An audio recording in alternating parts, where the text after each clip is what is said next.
Thank you so very much. Good morning, Prince George's. Good morning.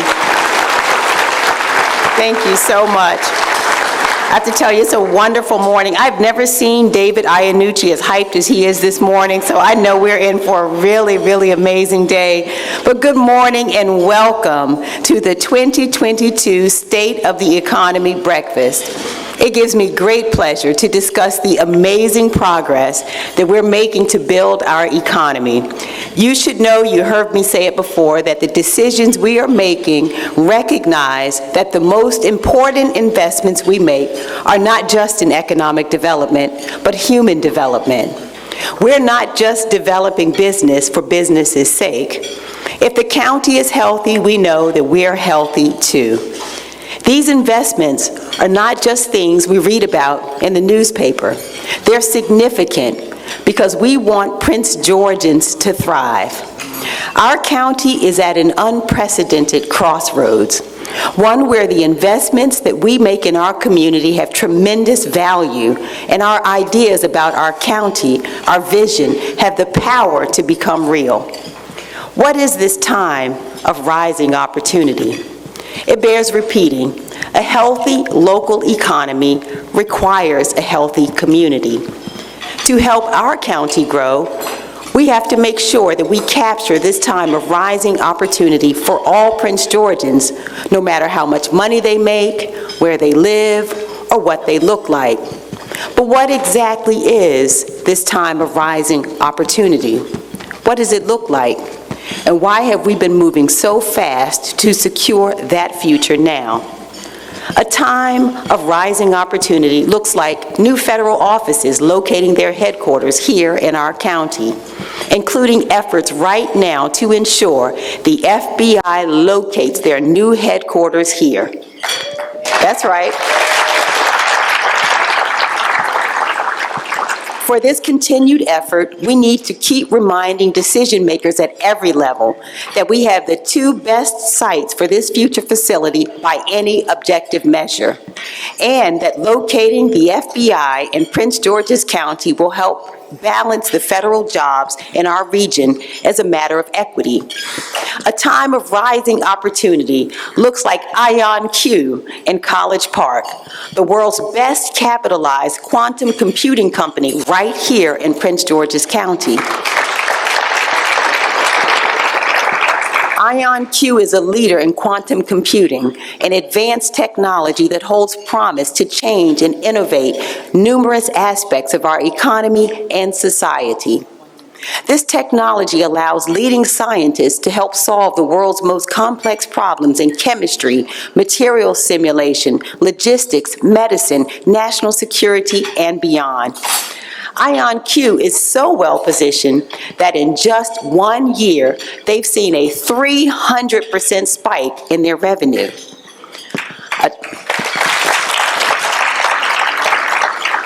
A time of rising opportunity looks like visionary leadership choosing to do business in Prince George's County.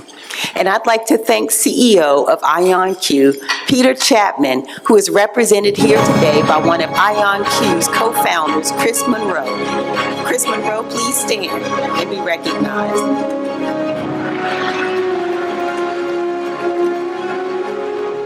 We're looking forward to growing together.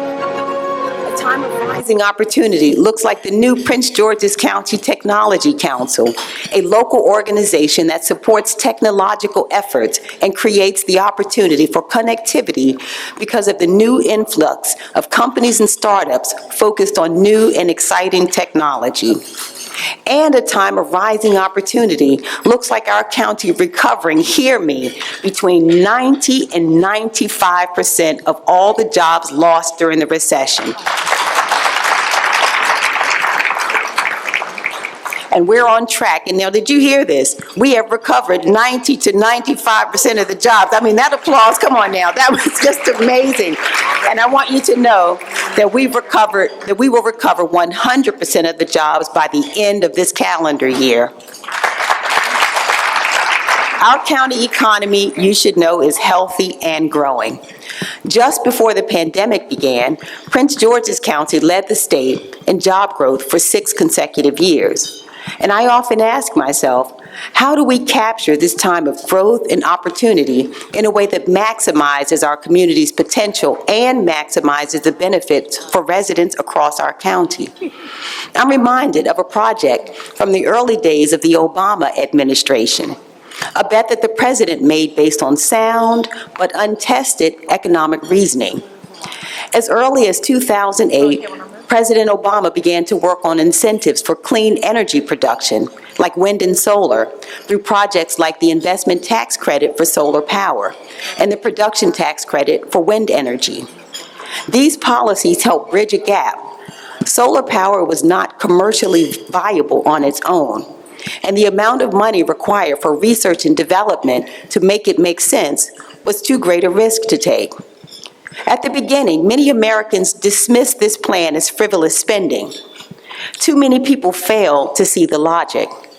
By supporting a new industry that was on the verge of success, our nation could reap the benefits of clean, cheap, renewable power. Over the next 2 decades, solar and wind power have become cost competitive with other means of power generation. Now, every major utility and energy company in the U.S. pines for renewable energy, incorporating major renewable projects into their energy portfolios, not for moral reasons, but because it's good business. And it started with vision. Here in Prince George's County, we have the underutilized Blue Line Corridor. We know that this resource has a tremendous amount of value, and we see the potential for our county's future.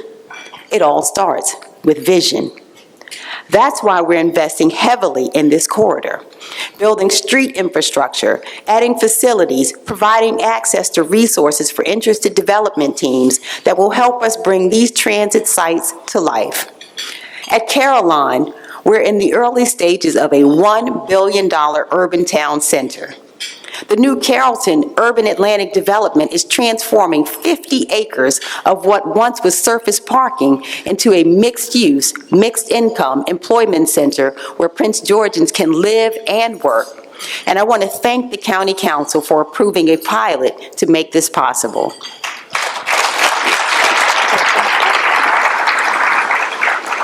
We're creating community in Suitland, working to build a new mixed-use, transit-oriented neighborhood. Early next year, we'll begin construction on new retail space meant to add a grocery store to this key project. And we're looking forward still.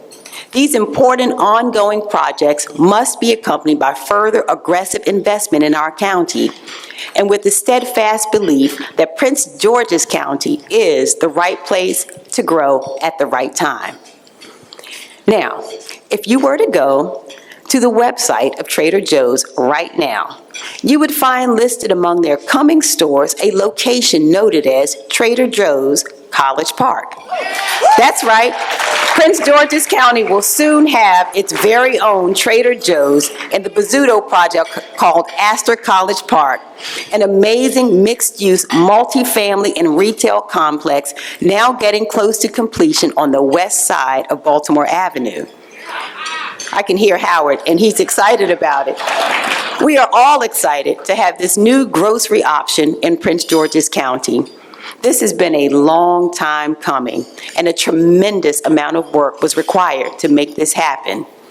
This aggressive investment strategy is also why we were just at ICSC, focused on cultivating relationships with retailers who can help us address food deserts and bring quality retail to new and existing developments in our county. Our delegation attended 21 scheduled meetings and fielded over 60 walk-up meetings with developers, investors, and retailers looking to do business in Prince George's County. Our hard work at ICSC is already bearing fruit in our county, and we can confirm that new dining and retail options are coming to Ritchie Station and College Park, at Woodmore Commons, and here at the National Harbor, and we know that that's just the beginning.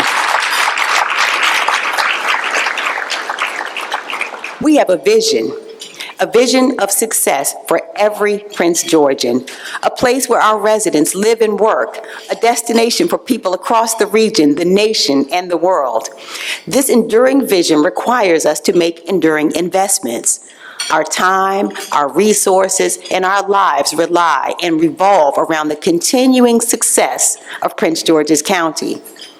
In just the past year, we've taken historic steps forward on healthcare, economic development, affordable housing, and education. As a result of the pandemic, we saw how critical access to adequate healthcare is to our residents. Healthcare access is a pillar of any successful community, a foundation for stability. This past year, we made investments to increase access to quality care for our residents. We broke ground on the Luminous Behavioral Health Facility, the first of its kind in the county, and the outpatient services there will open at the end of this month. Last summer, we were proud, thank you, to open the University of Maryland Capital Region Medical Center in Largo. And later this year, we will complete construction on the Encompass Rehabilitation Hospital in Bowie. And we, together with our delegation, secured a $67 million investment to bring a state-of-the-art cancer center to our county. A place that will improve residents' access to life-saving care much closer to home. Our residents will have convenient access to state-of-the-art care right here in Prince George's County, and will be a stronger, healthier community in the years to come. Along with health care, a healthy economy can help foster stability for our residents. Economic development means stable jobs, stable access to services, stable access to housing, and new opportunities for our growing business community. Before the pandemic, Prince George's County was the economic engine of the state, leading Maryland in job growth. Now, as we rebuild, I am confident that we will lead once more. Our county continues to grow, and our population is expected to increase over the coming decade. We know that we must align our investment plans with targeted growth corridors and the economic development goals that we have for our county. Our plans for the Blue Line Corridor present an opportunity to build a new destination for our residents, our region, and beyond. A great deal of our work at ICSC and during the legislative session has focused on our Blue Line Corridor plans. Over the next decade, we will transform the Blue Line Corridor into an accessible, walkable, amenity-rich destination with excellent access to transit and plenty of opportunities to enjoy time outside in nature. In Largo, our new hospital plays a key role in supporting new mixed-use development, creating an anchor for our Blue Line Corridor vision. In the future, we will be able to replicate our success on the Blue Line Corridor and other projects across Prince George's County. As this project grows, so does our expertise and our smart and equitable transit-oriented development strategies. While our economic development projects move forward, we've also worked to preserve affordable housing options because we know we cannot have quality economic development without housing that is affordable for our workforce in Prince George's County.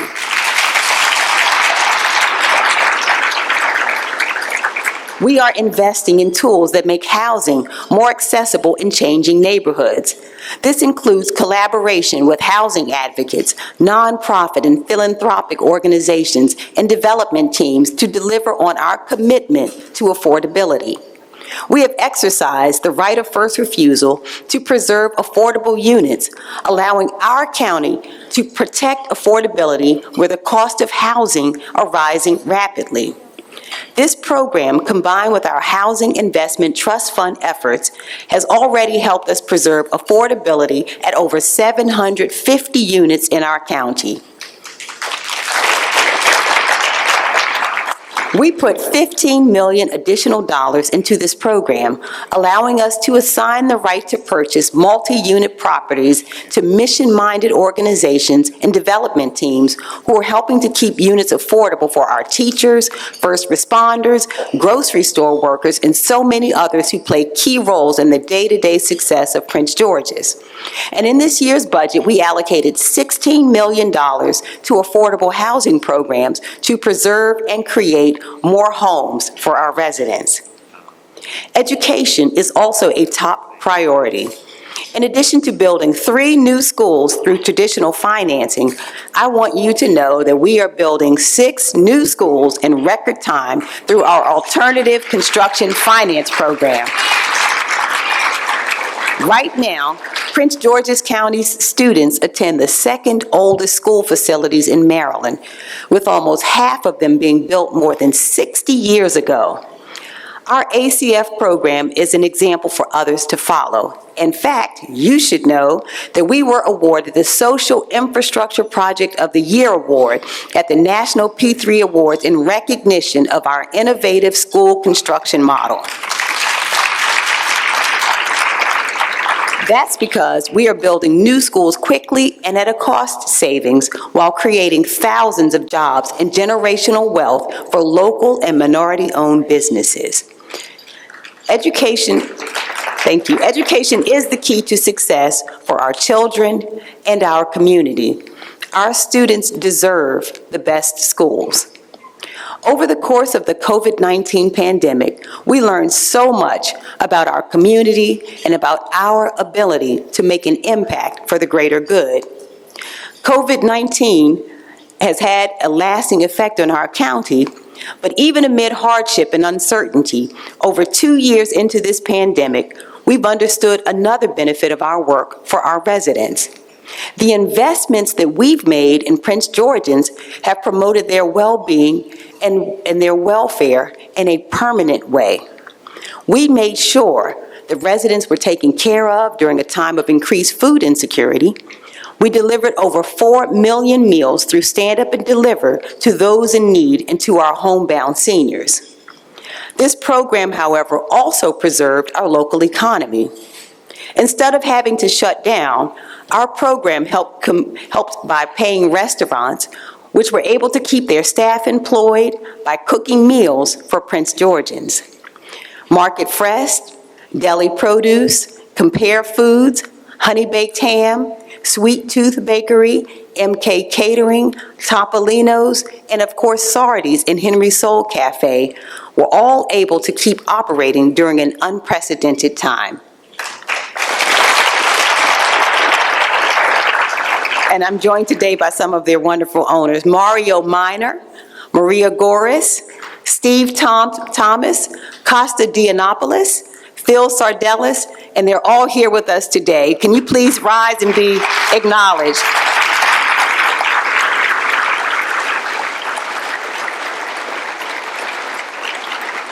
All of these amazing owners are outstanding examples of how our community adapted and worked together. Our COVID Business Relief Fund and Restaurant Resiliency Fund were also just a couple of examples of initiatives that we started to support county businesses. Overall, our county, state, and federal efforts to help the local economy recover totaled over $44 million in COVID relief for county businesses. These grant programs transformed our economic development organizations overnight. And you should know that 70% of all of the dollars that we were able to administer went to minority-owned businesses in Prince George's County. Suddenly, EDC and FSC First were responsible for grant-making programs, providing aid to businesses and business owners who were at risk of closing down. They had to pivot and adapt to help move quickly. Our economic development team would take phone calls, and this was just really so heartbreaking to hear, and we discussed this a lot during ICSC, that they would take phone calls from hardworking individuals. They're sitting at home in their tables, and they tell me that they received calls from business owners who were literally in tears. And these individuals were worried at the prospect of losing their entire livelihoods overnight. More often than not, It was people who took a risk and invested in their own business, and in March of 2020, watched their hard work, and in some cases, decades of work, vanish. Every type of business was affected, especially restaurants, child care centers, hotels. Any business that depended on people shut down for months. Revenues crashed to zero. Unemployment spiked into the double digits. People couldn't pay rent, mortgages were at risk, and business owners were worried. They sought assistance wherever they could find it, and they turned to us for help. We rushed to keep these businesses afloat with grants from our county, our state, and the federal government, and we provided assistance to thousands of businesses and helped save thousands of jobs during an unprecedented time that took a toll on all of us. This assistance saved businesses, but what our grant programs really did is more complex than that. For example, Don's Cafe, which is located at the USDA building in Riverdale Park, helps prepare legally blind people for meaningful jobs in food service and retail. The business is run by none other than Donald Thompson, whose work has changed blind residents' lives forever. During the pandemic, Mr. Thompson almost had to close. Our county would have lost so much more than a restaurant. We would have lost a place in our county that provides a sense of community and a sense of purpose to blind people. Thanks to the Prince George's County Restaurant Resiliency Fund, Mr. Thompson was able to pay his bills, replace broken equipment, and continuing operating Don's Cafe. Mr. Thompson is with us here today. Mr. Thompson, would you rise and be recognized?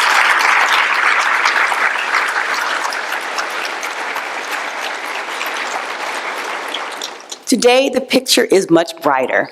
During this time of rising opportunity, our economic development organizations aren't administering emergency grants. Instead, they're attracting new businesses to our growing county. They're connecting businesses to the vast and growing resources we have here in Prince George's. Our economic development cluster is back to showing off the growth and the opportunity our great county has to offer the world. We have recovered faster than anyone imagined, gone further for residents than ever before, and worked tirelessly for every Prince Georgian to capture this time of rising opportunity.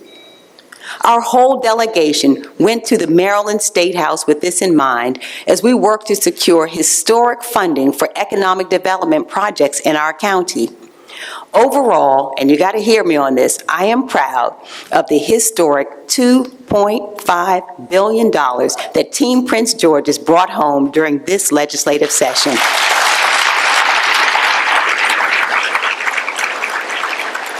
And thanks to the efforts of the super bad men and women of our delegation, this is the most aid our county has ever secured in the history of Prince George's County.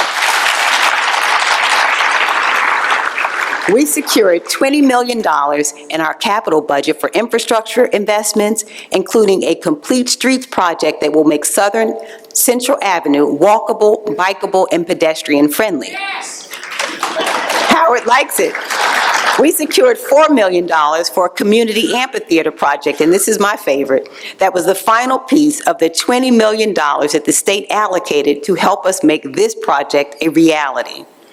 We secured $67 million for a state-of-the-art cancer center.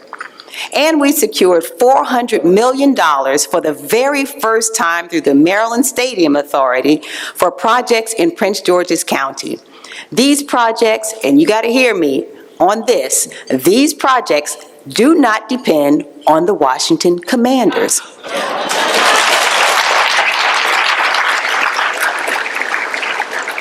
Now, be clear, we believe that they belong here, but we're working on planning a new cultural center and library, a sports field house, a market hall, and a civic plaza.